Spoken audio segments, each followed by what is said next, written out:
You're listening to the Whole Church Podcast, a proud member of the Anazal Podcast Network. Our efforts to educate and unite the church are made possible thanks to our sponsors on Patreon, Captivate, and Apple Podcast.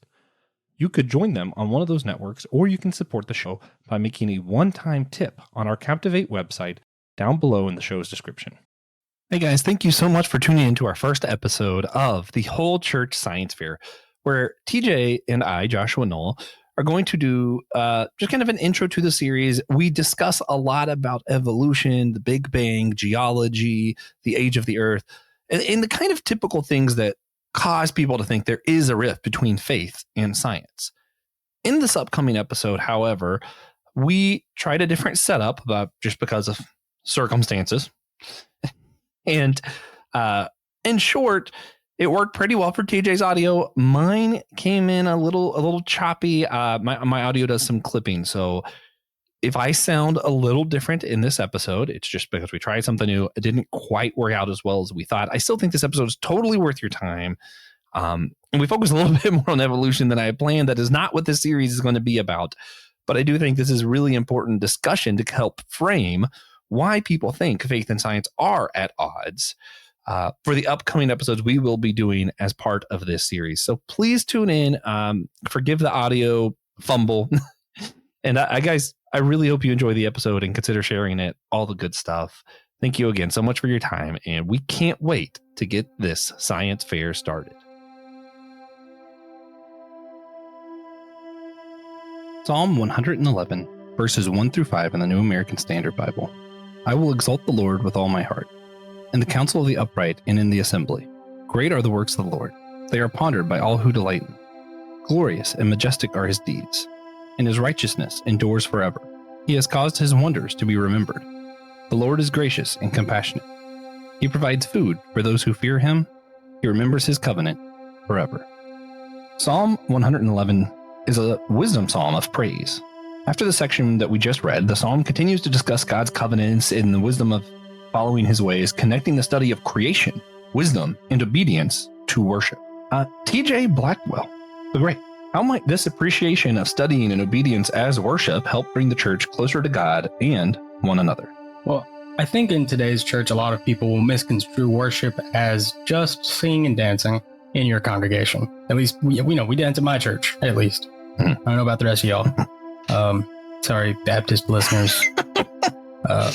But I feel like expanding the view of worship to include obedience and study really opens up the door to people who either are less able to attend their congregation or less comfortable, being expressive in that way, which I'm not here to point fingers anymore. But, a lot of people are like that when they're, kind of shy. So I think it'll be very helpful. Yeah.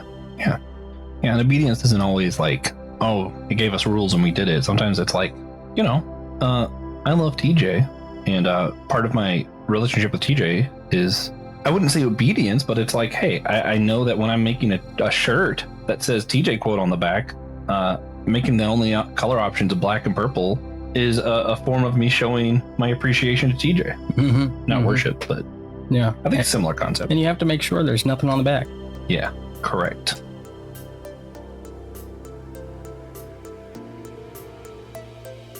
Hey guys, welcome to the Whole Church Science Fair. Earlier this year, we did the Whole Church Job Fair.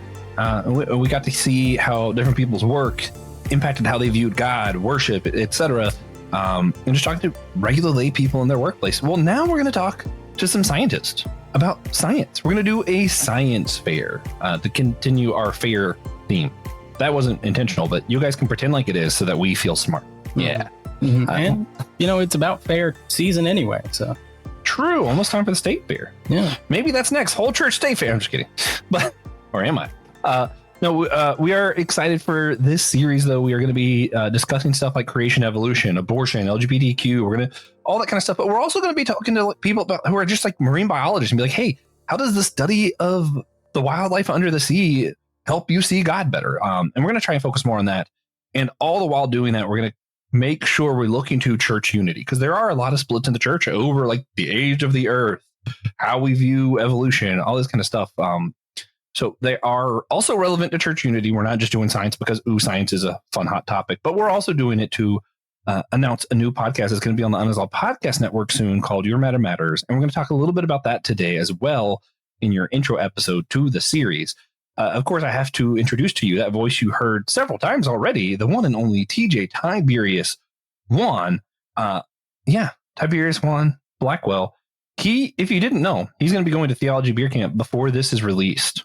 And we were both invited. He was able to go.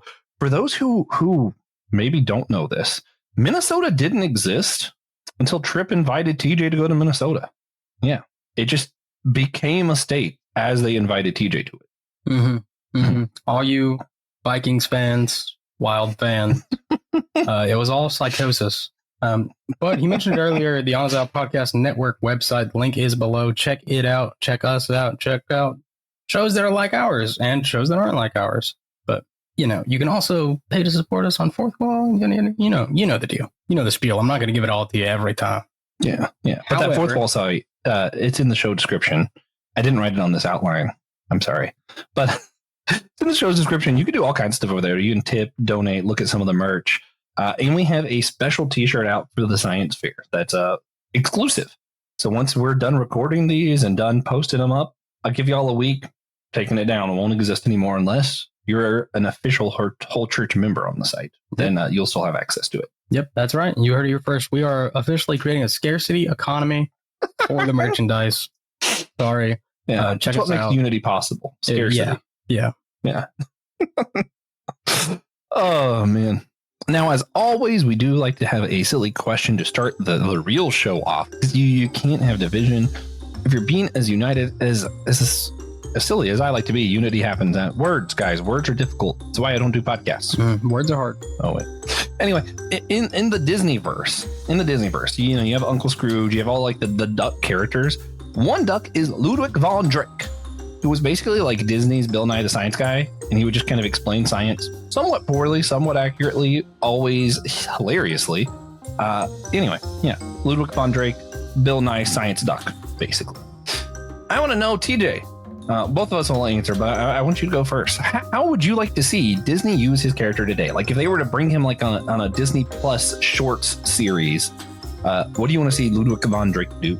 I think you pretty much nailed it. Honestly, if they just bought the rights to Bill Nye, as a series, as a franchise, and replaced all of Bill Nye with Ludwig von Drake, I think that would make money, make it more palatable to kids these days and their famously smaller attention spans. Because look, the duck is colorful. I feel bad. I forgot that kids were part of this equation at all. Because my brain's like, I really want them to just do stupid controversial stuff for no reason. Like it's just Ludwig von Drake explaining what vaccines are. Yeah. Let me just tell you, this is what a vaccine is. Stop. Yeah. And that's what I wanted. It's not to say that he's, they still use him every once in a while. Or I think what would be really fun, actually, they could do a series of Ludwig von Drake explaining the science of Star Wars and just doing it in such a way where he's like, wait a minute, none of that makes sense. Just every time. I think it'd be great because, Disney has Star Wars. I might as well make fun of it. Yeah, we should That's what I would do. Make fun of it until the science is real. Yeah. Yeah. Good stuff. But yeah, that's all my thoughts. Yep. Yeah. I think we're geniuses. I'm ducked out. Let's duck and go. Let's duck and go. So we are going to discuss our personal histories with faith and science. So Josh, you're going to go first because I don't want to. Tell me about your journey with faith and science.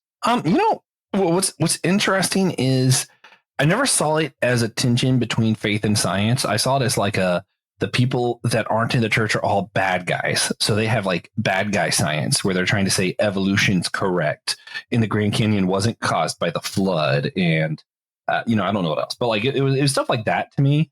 But like I was still taught that we like science. We just like real science that shows that the Grand Canyon was created by the flood, which it wasn't. Mm-hmm. Real science that shows that evolution's bad.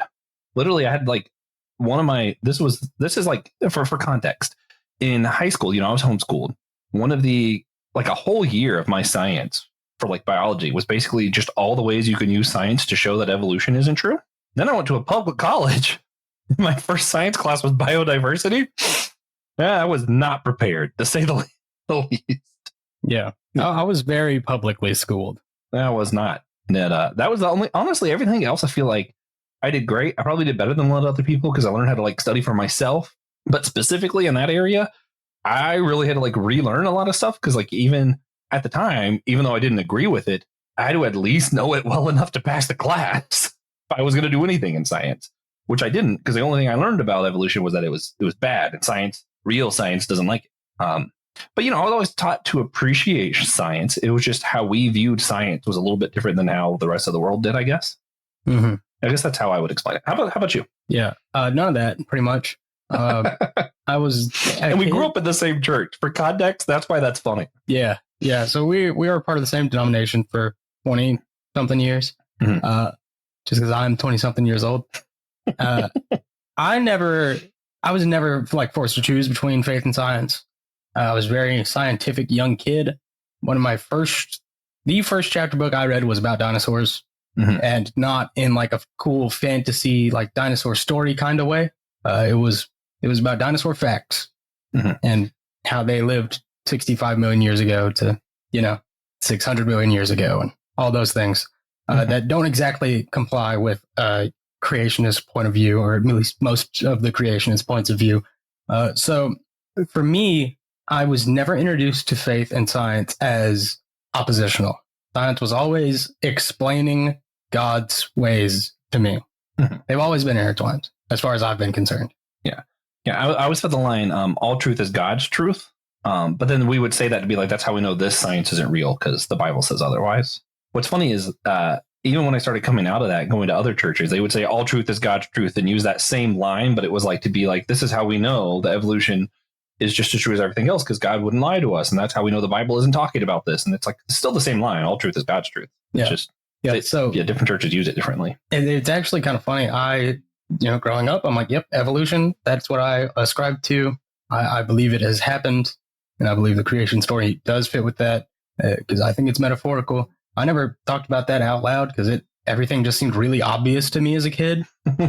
So like, I didn't have a lot of theological questions. I learned things and I was like, okay, that's how that works. Cool. I'm not going to go any further into that because I know it now. So when I got to college, well, that was the first time I ever went to a Christian anything. So we had exact opposite. Yeah, we had completely different experiences. I went to North Greenville Christian College Bio Lab, and we are first day of Bio Lab talking about how humans and dinosaurs coexisted and evolution is not real. So that was, shocking. If you watched the Flintstones, you should have known that. Yeah, I did. I was a bigger Jetsons fan, unfortunately. Oh, yeah, makes sense. Yeah, so I missed out on that. It was either the Beverly Hillbillies or the Jetsons and Petticoat Junction if I was at my cousin's house. Yeah, naturally. That's really funny how we had just the opposite with that. What is cool though, I remember as a kid, I did have like a I love dinosaur phase too. What's funny is I wouldn't watch the Jurassic Park movies, but as a kid we went to Islands Adventure that has like the Jurassic Park land. So like I love dinosaurs. I would read books about dinosaurs and my parents are like, yeah, hey, everything except for the parts about how old things are is correct. I was like, sweet. So I just learned it all. I was like, yeah, they just got that part wrong. It wasn't a big deal to me. It wasn't like we hated science or ignored it. They were just like, not all of it's right. But yeah, I have changed my views. What's funny is I didn't change my views until like the entire time I was in a public college. I still was like, yep, no, evolution's probably not true. I think I still kind of knew that Earth was older than 6,000 years, and I had a hard time with that one. But it wasn't until I went to a Christian college, actually. I went to Charleston Southern, and I was reading hermeneutics. I had a little bit of a rough spell in my personal life. I came across some other books about hermeneutics, like from Pete Enns and them, and I was like, wait a minute, maybe we're not doing this right. And then I kind of slowly changed my beliefs. It wasn't like an overnight, I realized I was wrong. It was more of a, maybe this doesn't matter. For a long time, my line was, this doesn't matter, actually. So I just don't need to have a stance on it. Which is not ridiculous. Yeah. Not ridiculous to say. To some people, this doesn't matter. Yeah. And I still don't think I needed to have a stance on it. It was just eventually, I was like, man, the science is overwhelming. And now saying I don't have a stance on it is just a lie. Like, I've seen too much to not have a stance on it. I wasn't even trying to think about this particular issue. It just kind of thrown in my face so much that eventually I was like, oh, okay, well, seems like evolution has to be a thing. Yeah. I do feel like if during Sunday school, one of our teachers had been like, hey, here's the genealogy, the Earth is 6,000 years old, then I might have had a problem growing up. Yeah, that makes sense. But no one ever did that. So it never never occurred to me to read the Bible and be like, some of these years don't add up. I'm pretty sure the Earth's older than that. Yeah. Man, that's funny though. So has anything that you were taught in your faith that like ever challenged some of your views on science, or like vice versa? Have you ever had that where like, no, you knew one thing and then all of a sudden you were introduced to like when you went to school and they were like, evolution is not real? Did any of that ever like challenge you, or were you just kind of? No, I accepted that evolution was only a theory when I was like 11, and that it may not be completely true because technically it is still a theory. But I've never. To me, the newest information is the most correct information. It's been that way forever. Yeah. The thing is, like, science is always trying to prove itself wrong, so it will change. And I remember when I was in those like Young Earth Creationist circles, and we were always trying to be like, "Oh, evolution is not true." We'd find places where like, "See, they said they were wrong about that. They don't really know what they're talking about." It's like, no, that's like the whole point of science is they're always trying to prove themselves wrong and learn more and grow, which is really what we should all be doing. But anyway, I digress. Yeah, I don't know, man. It's so weird to me because it did challenge me. I just didn't press it, I think for me, one of the big turning points, even though it was still like a slow, gradual thing, was kind of like when they explained the thing about, it being a theory of evolution. And it's like, wow, that's different than a hypothesis. Theory is a law. I mean, that's how it works. It's like gravity. I'm like, oh, that for me was probably the first time I remember being like, oh, wait, because my whole life they were like, theory, that means they don't know. And I was like, well, see, that's not what theory means. And then all of a sudden I had to struggle with it a little bit more, but still, I really tried not to have a stance until I just kind of did one day. I don't know. Yeah. There's a difference between having a theory and something being a theory. Yeah, that makes sense, even though it sounds confusing. Yeah. Yeah. So for this series, we are asking all of our guests to step into the whole church lab. We'll ask a rapid series of science adjacent questions, alternating from 4 different categories. They are biblical, religious, everyday, and mythical, and see what they can tell us in the next 5 minutes. This, of course, is the intro, which means today it is Josh's turn to participate. So, and TJ will at the end, so you can have the correct answer. So, yeah, anticipate that. Yeah, I get all of the advantages. I do. So, are you ready, Josh? Probably not, but let's do it anyway. So, when Jesus turned the water into wine, what actually happened on a molecular level? I feel like, man, I have no idea. My brain wants to just say that he kind of like swapped the wine out. And now it's like, and this is because I just think this would be the funniest version. Somewhere else, someone was drinking some really nice wine that got turned into water at the same time. Like Jesus just swapped, Yeah. Because that just sounds like the funniest version. So that's what I'm going with. Yeah. Substitution, not substantiation. Yeah. Yeah. Yeah. That would, not in that instance. Not ridiculous. So if a Muslim were to call to prayer, or if a Muslim call to prayer were broadcast from the International Space Station, how would they know which way to face Mecca? I think they would have to go to one of their spiritual leaders for that. Primarily because, usually they bow their head and face the direction of Mecca. But the problem is the direction of Mecca is already going to be down, ideally. So do you bow your head and look down? That doesn't really make sense. So I think they're just going to have to speak to one of their spiritual directors or maybe read a Miss Marvel comic where she's in space, and maybe that'll help. Yeah, we'll see what happens. Yeah. So is there anything that Icarus could have done that would have kept his wax wings from melting as he got closer to the sun? That sounds like one of those questions that I came up with because I was bored, and I would text to TJ to see what the answer is. So maybe we'll find out later. Yeah, maybe we'll find out many episodes from now. But you probably will, because I was pretty tempted to answer it when I read it. So why do some foods taste better reheated while others taste worse? Some foods are superior. I just hate to tell everyone, Thanksgiving food is simply superior to tacos. Mm-hmm. That's why. Mm-hmm. Yeah. Mm-hmm. Yeah. So which micro and macronutrients would manna have to have for the Israelites to survive on it alone for 40 years, as described in the biblical tale? And how many calories would they need to consume of the manna per day? The calories thing is just like almost, I don't know why that was in the question. I wrote the question, but like that has more to do with how much activity they're doing. They're a lot in the wilderness. They're doing a lot. They're probably a lot of calories. My brain wants to think that manna can't be as bread-like as a lot of us think of it as. because I think it has to have protein. Like most of your macronutrients are going to need to be there. I know pork actually has most of the vitamins you need in it. So maybe it's more like pork than we think. Because, pigs just eat everything and it gets stored in their fat. It also has a lot of bad stuff. So maybe it's like pork with all the vitamins and stuff stored, but none of the bad stuff that gets stored into the fat. Right. But also would still have to have some carbohydrates. I don't know, man. Right. It's got to be some kind of weird food. Do you think pigs of the time would have the same nutritional makeup? Oh, almost definitely not, especially in that area.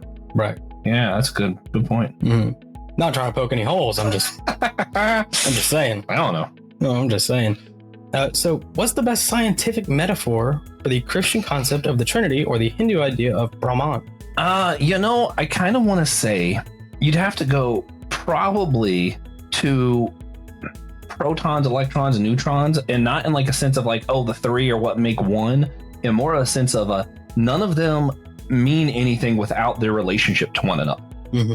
And I think that's true of God and the Trinity. I think that's true of us humans to one another, and certainly true of like how the gods work in Hindu religion, where they're all different gods, but they're all also the same God. Like, I think it just makes more sense. So we have different parts, but we're not defined by the part, but by the relationship. Mm-hmm. So we're nearing the end of our 5 minutes. So, Josh, what's with the beach and the lagoon in SpongeBob? Why is Goo Lagoon there, man? They're already underwater. Man, this irritates me to no end.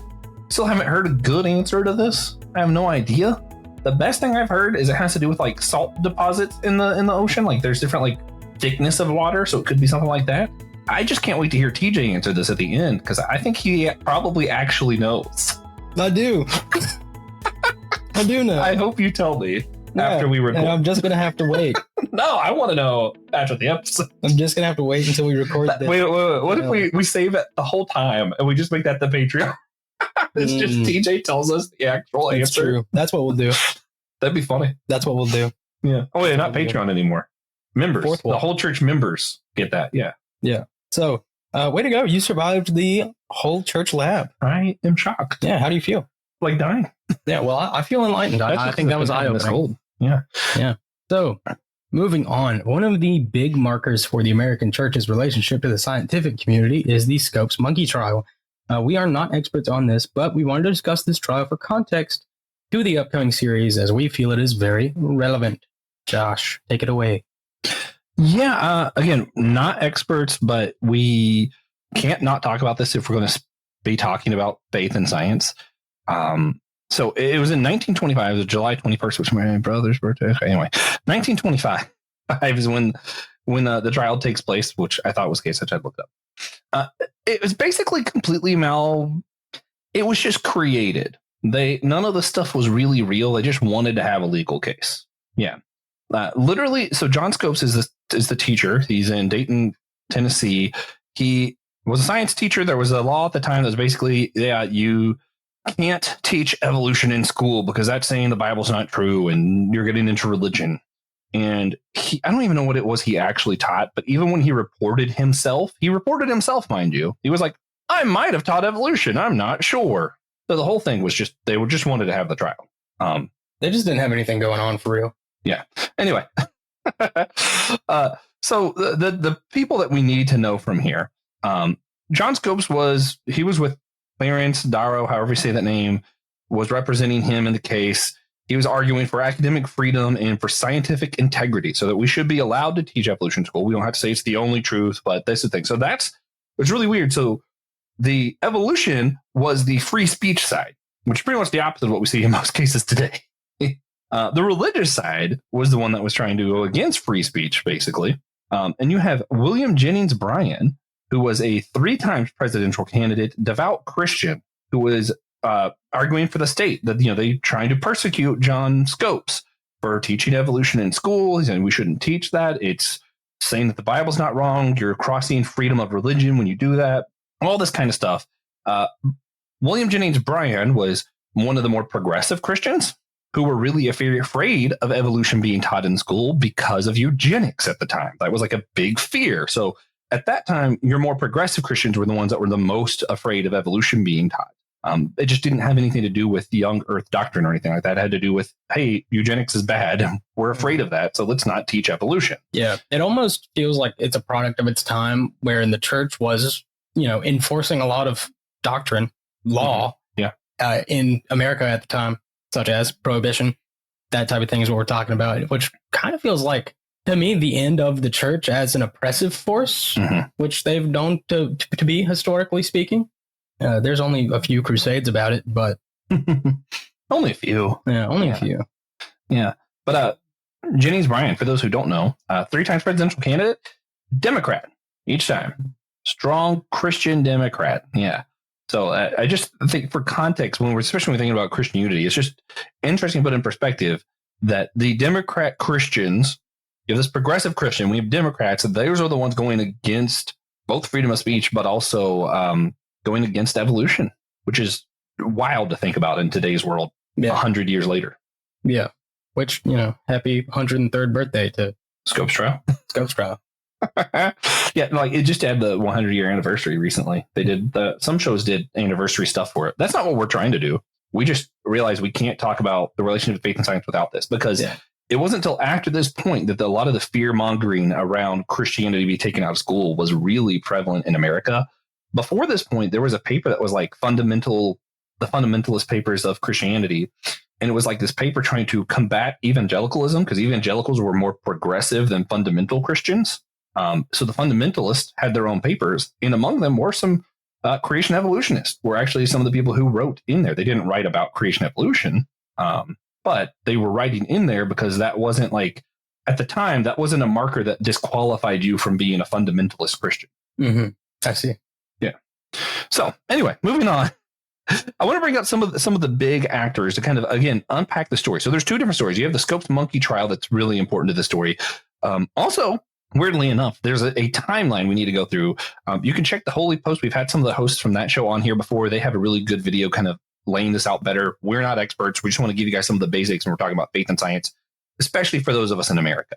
But this is relevant outside of America for this one. So we're going to go through some of this lineage from the beginnings of the Seventh-day Adventists all the way through to today with BioLogos, Answers in Genesis, Ken Ham, Francis Collins, all that, because there's pretty straight line. I think it's really interesting stuff. So again, do some of this research yourself, because we're just barely touching the surface here. So Ellen G. White, woman who was a visionary authority of the Seventh-day Adventists. She was the co-founder of the Seventh-day Adventist Church. She would have these visions of the beginning of creation, of the flood. And she was like, hey, I had a vision. I saw it. I know for a fact that the earth is 6,000 years old because I saw it. And when I had my vision, there was a little timestamp that said when it happened. I don't know why her having the vision let her know exactly how old the earth is. That part I'm a little fuzzy on. Yeah, well, she forgot to mention that she was also 6,015 years old. Oh, yeah. Oh, man. Anyway, I'm not trying to make fun of it, because we have some Seventh-day Adventists that I'm friends with. I'm not trying to say this isn't Christian, but some of this stuff to me seems a little far-fetched. I'll say that. It's people who don't agree with Young Earth Creationism. It's hard to be as subjective as I would like to be, kind of going through some of this history, but I'm going to do my best. In her visions, part of why that's important, why they're called the Seventh-day Adventist, is because she saw that there was a literal 6-day creation, and then God rested on the 7th day. That was literal. She saw it happen in a vision, and that's why they take the Sabbath day, the 7th day, super serious. And that's the name Seventh-day Adventist, right? As such, the founding of their church kind of rested on this literal 6-day creation, which to them means you have to read the whole Bible literally, including the genealogies, which is what ages the earth, et cetera, et cetera. You kind of see where that's going. Mm-hmm. Then comes George McGreedy Price. Fun name. He comes around the time like 1920, 1940s. Geology is kind of making some big splashes and kind of is able to age some rocks and fossils and stuff. And they're like, hey, actually, this is how old the earth is, which pisses their church off as well as other Christians, because that goes against their literal reading. Yeah. Which, quick side note for the record, your early Christian debates, the literal reading arguments were the opposite. So this is kind of fun. If you see like Augustine, the reason he didn't think it could be literal is because there's no way the earth is 6,000 years old. That's way too old. He was arguing for a younger earth than 6,000, and that's why he didn't read it literally. Yeah. To me, geology's always been about making a big splash. Well, what's oceanography about? A bigger splash. Bigger splash.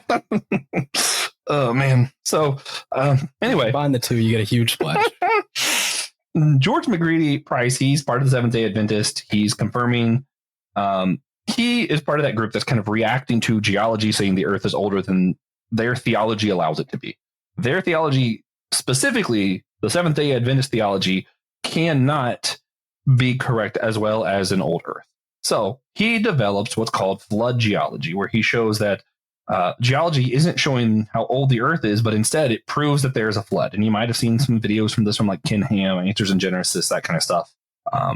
Most of that science has been debunked. It's very faulty. That is not how science works. Even if you think the Earth is young, flood geology is just, I'd say it's objectively incorrect. Is that fair, TJ? Or am I being harsh? I mean, I feel like that's fair. I mean, I don't feel comfortable saying anything is objectively incorrect, honestly. Like we're one solid discovery away from everything being wrong that we know currently. That's fair. But I think it's wrong, yeah. Yeah. Okay. Anyway, there isn't any science to date that seems to support it that is actually using the scientific method. Yeah, that's exactly okay. Yeah, but he writes the 1923 book, whatever, essay, The New Geology, where he kind of explains his geology. Then you have Henry Morris and John Whitcomb, neither of which are Seventh-day Adventists, but they are both influenced by that book, The New Geology by George McGrady Price, and they say point blank that is what inspired their book, The Genesis Flood, that they wrote in 1961. So mind you, up until this point, this is still mostly Seventh-day Adventist. It's not like main Protestant thinking, main evangelical thinking really isn't anti-evolution up until this point. 1961, they write The Genesis Flood, arguing for that literal flood thing and how the flood's proving geology wrong, etc. So geology is really playing a bigger role than evolution at this point. Evolution is like the side idea that has to be cast out because of the age of the Earth, which goes back to geology, which is like the main concern for a lot of these people. Mm-hmm. In 1970, they find the Institute for Creation and Research.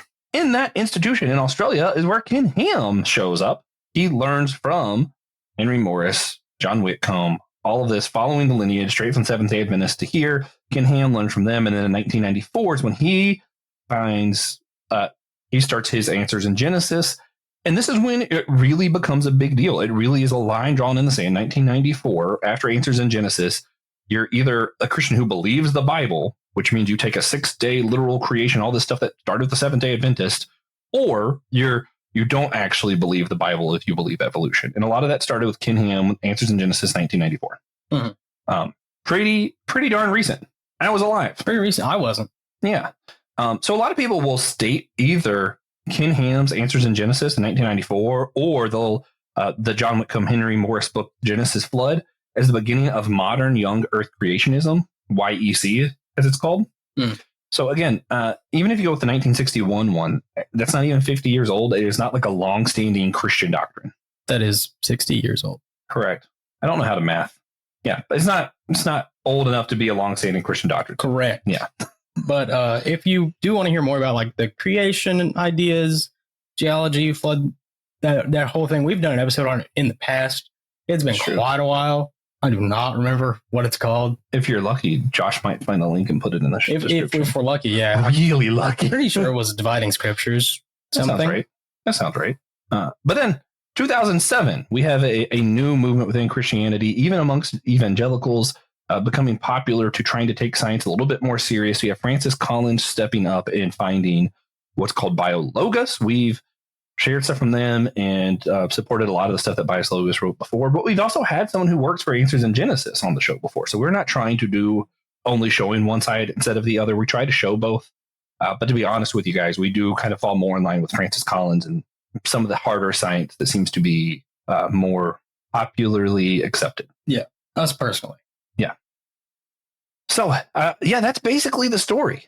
There's a lot of back and forth and a lot of politics involved. And if without that one person having visions and starting the Seventh-day Adventist, we don't have any of it. Mm-hmm. Yeah. Mm-hmm. I mean, what is a man without vision? The name of the vision? No, what is a man without vision? Oh, blind. I thought the answer was Ellen G. White. Yeah. I do want to also bring up some of the other theologians. So you're not just following this timeline. I kind of want to give an idea because, again, even though modern Young Earth Creationism was like 1961, maybe 2000, whatever, there have been different views before this. A lot of the progressive Christians that I'm friends with, even, we try to make this argument like Young Earth belief didn't exist until then. That's just not true. Young Earth beliefs existed since Christianity existed. They just took different flavors, different views. There was just also old Earth creation's been around since Christianity existed. And again, for different reasons, because evolution wasn't around that whole time, right? But ever since evolution was started, you had creation evolutionists. You've had people who were like, nope, the Bible's literal. We're going to take it this way. Before evolution was founded, we had, and we've talked about this in a different episode, atomism, way back when with the Greeks. We had Christians like I mentioned earlier, Augustine, who thought the earth was younger than the Bible said, because there's no way that story is meant to be literal. All kinds of different views. So it's just like it is. I will say it's objectively untrue to say that there's been one solid view on the age of the earth or creation since Christianity started. That's just not the case. Yeah, it's just not real. Yeah. I don't know. Augustine cracks me up because he's like, dude, that's way too many years. 6,000? That's so many years. Can't even count to 6,000. Be realistic. It's so funny. Oh, man. So some people I wanted to shout out because I think some of these might be surprising. Some of these might give people permission to feel like they're not crazy for being in one camp or the other. We'll see. John Stott, famous theologian who he actually started the London Institute for Contemporary Christianity, kind of going into the importance of science. And we had Ernest C. Lucas on the show recently, who's actually a part of that institution today. He was an Anglican. He was an old earth guy. He believed theistic evolution, but he wasn't like firm on it. He was like soft on that. Like, I'm pretty sure that's probably right. Yeah. Yeah. That's relatable. Yeah. Famously, to disagree with him on other things, also disagreed with him on this is Martin Lloyd-Jones. You know, I like to quote him. I like Martin Lloyd-Jones. He was a great guy. He also believed the earth was young. He believed it had to be a 6-day creation. He wasn't firm on some of the details, but he said Darwin's view of evolution cannot be true because the way the Bible tells the story, that doesn't make sense.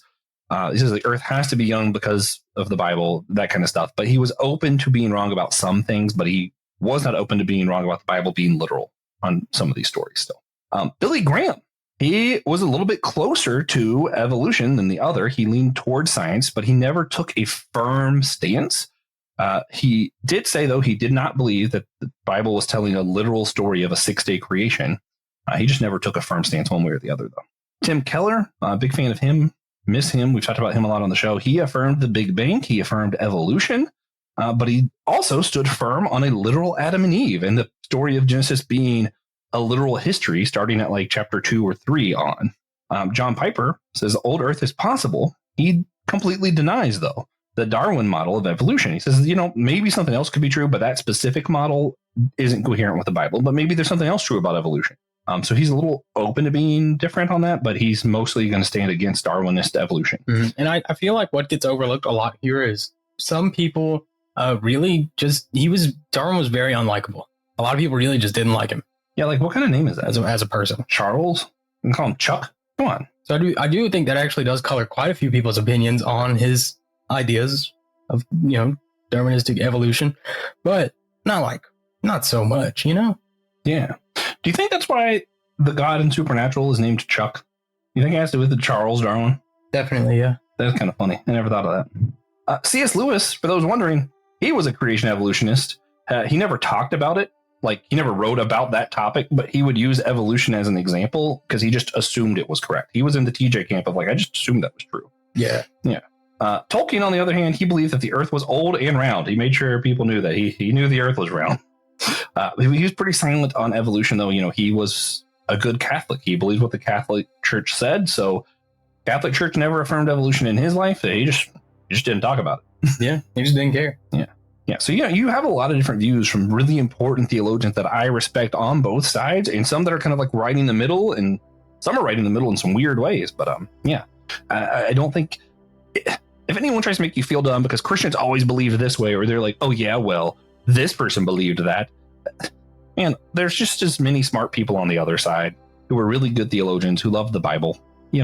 That's just something I think it's important for us to keep in mind, not just about evolution and creation, but all of this stuff when we're talking about science, faith, and how this stuff divides us or brings us together, to just remember there are smart people on all kinds of different sides as we kind of go through these conversations. Yeah, that's how we end up with so many different sides. One up and stick to that. Yeah, if I was smart, I'd make up some crazy stuff. Yeah. So where do we hope that this series goes? And what do we hope we learn? Yeah, I know we spent a lot of time talking about evolution just then, but I kind of hope we don't do that in the series at large. Me too. I hope it's more about how science helps us see God better, or how it can help us have better arguments in the church. Because like we're still going to argue. We can just argue well and still have unity without uniformity, right? Mm-hmm. Mm-hmm. Yeah. What about you? What do you think? I hope we find that they exist pretty naturally for anyone that doesn't make it an issue. Yeah, me too. Yeah. Also, I also hope that it does a really good job of building up Pastor Will Rose and Thomas Johnston's upcoming miniseries in association with the Evangelical Lutheran Church of America, and it's going to be hosted on our network, the Unazal Podcast Network. The podcast will be Your Matter Matters, in an effort to help churches kind of lead congregations through conversations about faith, science, and all the different like questions that it brings up around like vaccines. Probably creation evolution is probably going to be a part of that. Abortion might be a part of that. How we treat our LGBTQ neighbors. I'm sure a lot of that stuff's going to be involved in their podcast as well. Your Matter Matters. And I'm really excited for that. So I hope this does a good job of building that up and advertising their show. This is just a 8-week advertisement. Yeah, this is just a big long series. No, so one thing, what's funny is I think that's going to be longer than their entire podcast. We're going to build it up longer than it's going to run. Yeah, that's what it deserves. Yeah, but their episodes will probably be longer. You know, it works its way out. One thing, though, we do like to do before wrapping up, we always like to ask TJ to provide a single tangible action to help better engender church unity. TJ, what is something our listeners could stop and do right now that's going to help better engender Christian unity today? I think you need to go find the closest person that belongs to a different denomination than you and handcuff them to yourself and throw away the key. Are you about to do that to me right now? Because like we're in the same room. I am the closest person to you. Yeah, we've already been through that, more or less. Have we? Yeah, pretty much. So I do think that would help a lot, because you either learn to love each other or one of you loses an arm. See, what's funny is like I was gonna go with your joking route and go like, you know what? I think you sleep in a one-person tent together. And then I was like, wait a minute. We have been through that. Well, yeah, that was the joke. But then I realized I actually think going camping with people who believe differently than you is excellent, because you usually aren't on your phones as much. You just have to talk. That's really all there is to do. So you just have a campfire, talk with one another. Sometimes beliefs get brought up. Sometimes it's just about your families. It's cool. It's whatever. Yeah. But yeah, maybe have a big camping trip with some people who don't agree with you on everything. Yeah. And just get to know each other better. Yeah. So what would be the repercussions in the world around us if everyone started doing what you recommended? Well, they could do both. They handcuff each other and then go camping together. Yeah. No, I don't know. I honestly, I feel like if we just spent more time outdoors, more time camping with one another, talking to one another, I just feel like there'd be less arguments, less fighting in the world, less tension, polarization. We'd probably care a lot less about politics and a lot more about each other. Mm-hmm. Yeah. Mm-hmm. That's what I think. Yeah. What do you think? What if everybody handcuffed themselves to someone? Well, I think at least one company that makes handcuffs would make a whole bunch of money. But I think it would instill that kind of begrudging respect that is necessary when you're trying to get along with people that don't agree with you on some pretty important stuff. So, yeah, you know, act wisely when you're choosing the person to handcuff yourself to. But yeah, one action. Yeah, you want. What's funny is like it's tangible. You know, what's funny? It's like that. I think that actually would work. It sounds ridiculous, but it probably would work. I would work. It's a little extreme, but hey, it would work. What steps are you willing to go to? What links to follow Jesus's command that we be united as Him and the Father are one? Yeah, this is a call to action. Come on, guys. Find a third person. Give him the key. No. Put him in a separate pair of handcuffs. Oh, it just keeps getting worse.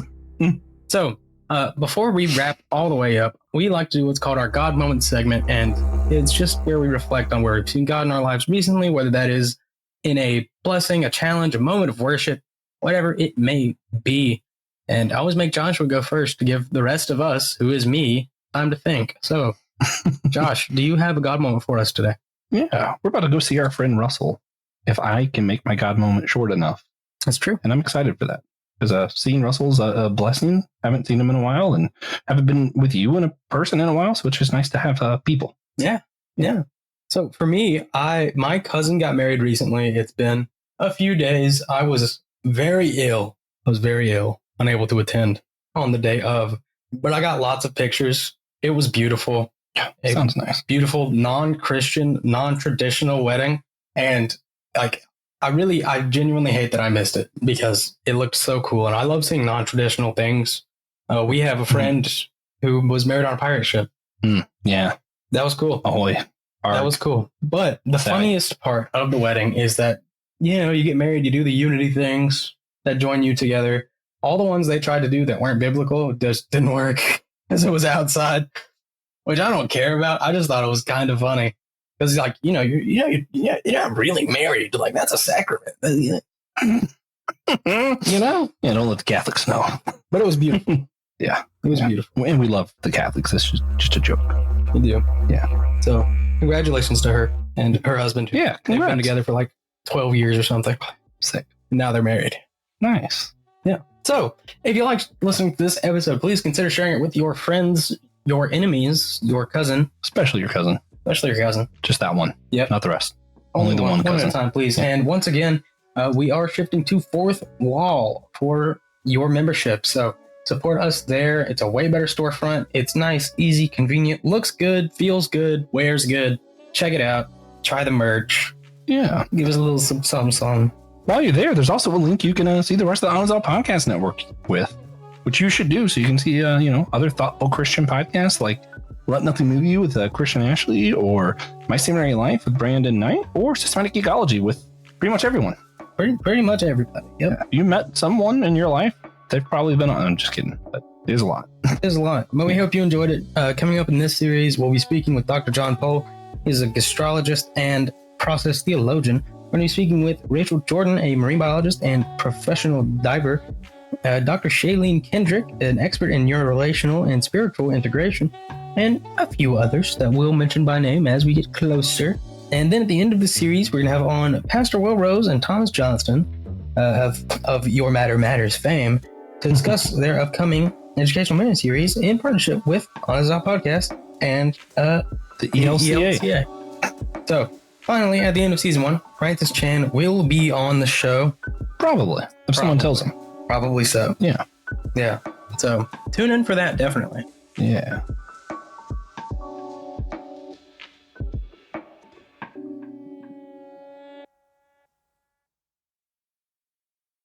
Thank you for listening to the Whole Church Podcast. We hope you enjoyed the show. Remember, you can always sponsor our efforts to educate and unite the church on Captivate, Patreon, or Apple Podcast. If you're not into the subscription thing, again, you can leave a one-time tip on our Captivate website down below in the description notes. Thank you again, and please come back next week.